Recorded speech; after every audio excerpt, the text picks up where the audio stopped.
আসসালামু আলাইকুম সবাইকে। সবাই কেমন আছেন? অনেকদিন পর একটা ভিডিও আপলোড দিলাম। কারণ হচ্ছে গিয়ে যেহেতু দেশের পরিস্থিতি ভালো না, যার কারণে আমাদের সবকিছু ইন্টারনেট সবকিছুই বন্ধ ছিল। যার কারণে ফেসবুকও বন্ধ ছিল, সবাই জানেন। তো অনেকে ভিপিএন দিয়ে চালিয়েছে। তো আমি চেষ্টা করেছি যে ভিপিএন না চালানোর জন্য। তো যাই হোক, সকালে একটা ভিডিও আপনাদের জন্য আপলোড করলাম। একদম বৃষ্টি, সকালবেলা থেকে এত পরিমাণ বৃষ্টি। আমি ঠিক ৬টার সময় এই ভিডিওটা করেছি। তো সকালবেলায় শুরু হয়ে গেছে আমার কাজ। তো এখানে হচ্ছে গিয়ে চিয়া সিড রাত্রে ভিজিয়ে রেখেছিলাম। তো এখানে পানি মিক্স করে নিলাম। তো আমরা হচ্ছে দুজন মিলে হচ্ছে গিয়ে চিয়া সিড খাই। তো এখানে আমার হাজব্যান্ডের জন্য দিয়ে রেখেছি, আর আমি বাকি অর্ধেকটা আমি খেয়ে ফেলেছি। তো সে হচ্ছে গিয়ে ওয়াশরুম শেষ করে তারপরে হচ্ছে গিয়ে খেয়ে নেবে।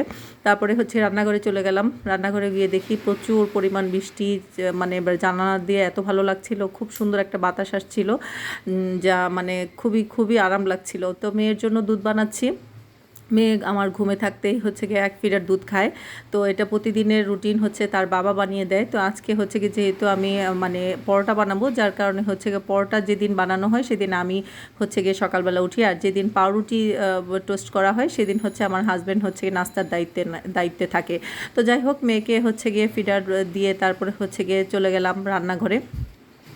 আবার রান্নাঘরে গিয়ে তারপরে চিন্তা করতেছি যে কি করা যায়। তো চুলাটা প্রথমেই জ্বালিয়ে নিলাম। তারপরে হচ্ছে গিয়ে আমি এখানে পরোটার জন্য আগেই খামির করে রাখি। তো এইভাবে খামির করে রাখলে খুব সহজে পরোটা বানানো যায়। যেহেতু পরোটা বানানোর সময় কিন্তু খামিরটা আগে থেকে করে রাখতে হয়, যার কারণে এটা হচ্ছে গিয়ে আমি আগে থেকে করে রাখি। তো 2-3 দিনের জন্য একবারে করে রাখি।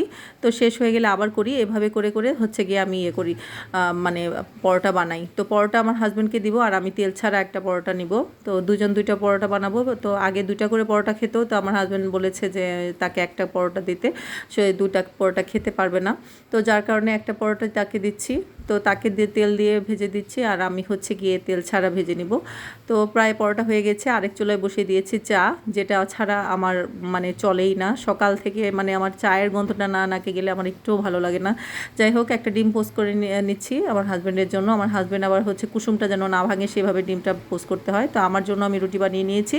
তো এখানে চা রেডি করছি আমার জন্য, যেহেতু আমার হাজব্যান্ড চা খায় না, আমি একাই চা খাই। তো চাটা না হলে মানে আমি কি বলবো, চায়ের যখন গন্ধটা পাই তখন আমার এত সতেজ লাগে। এটা মানে আমার ছোটোকাল থেকে অভ্যাস। আমাদের বাড়িতে একদম ছোট বাচ্চা থেকে সবাই মানে চা খাওয়ার খুবই অভ্যাস, যার কারণে আমরা ছোটোকাল থেকেই শিখেছি। আমাদের বাসায় সবাই আমরা চা খাই। তো যাই হোক, আমি হচ্ছে গিয়ে আমার তেল ছাড়া একটা রুটি, মানে রুটি বলা চলে, যেহেতু কোনো তেলই দিইনি এটাতে। আর হচ্ছে একটা ডিম পোস্ট করে নিয়েছি। আমার হাজব্যান্ড কুসুম ভেঙে ডিম খায় না, আমি হচ্ছে কুসুম ভেঙে খাই। দুজন হচ্ছে গিয়ে নেগেটিভ পজিটিভ। আসলে নেগেটিভ পজিটিভ না হলে দুনিয়াতে চলা যায় না। দুজনের অভ্যাস একই রকম হবে এটা কখনোই হয় না। তো হচ্ছে আমার নাস্তাটা আমি সেরে নিচ্ছি। এই অনেক সকালবেলার ভিডিও এটা। আর যেহেতু হাজব্যান্ড চলে যাবে, তো ওই টাইমটা হচ্ছে আমি মানে জেগে উঠি, কারণ হচ্ছে গিয়ে তাকে বিদায় করে তারপর আমি আবার আমার মেয়ের সাথে আবার ঘুম দিব। তো আমার নাস্তা খাওয়া শেষ। তো একটু পানি খেয়ে নিচ্ছি। তো চাটা শেষ করছি, যেহেতু চা অনেকখানি, প্রায় আধা মগ চা। আর গরম গরম চা খেতে কিন্তু সকালবেলা খুবই ভালো লাগে। আর বাইরের ওয়েদারটা এত পরিমাণ ঠান্ডা। তো আমার হাজব্যান্ড হচ্ছে গিয়ে রেডি হয়ে গিয়েছে, নাস্তা টাস্তা করে তারপরে হচ্ছে গিয়ে একদম রেডি, সে অফিসে চলে যাচ্ছে। তো তাকে প্রথমেই হচ্ছে গিয়ে বিদায় দিয়ে দিলাম। তো টাটা, আল্লাহ হাফেজ আমার হাজব্যান্ডকে বলছি। তো প্রতিদিনই হচ্ছে গিয়ে আমার এই রুটিন।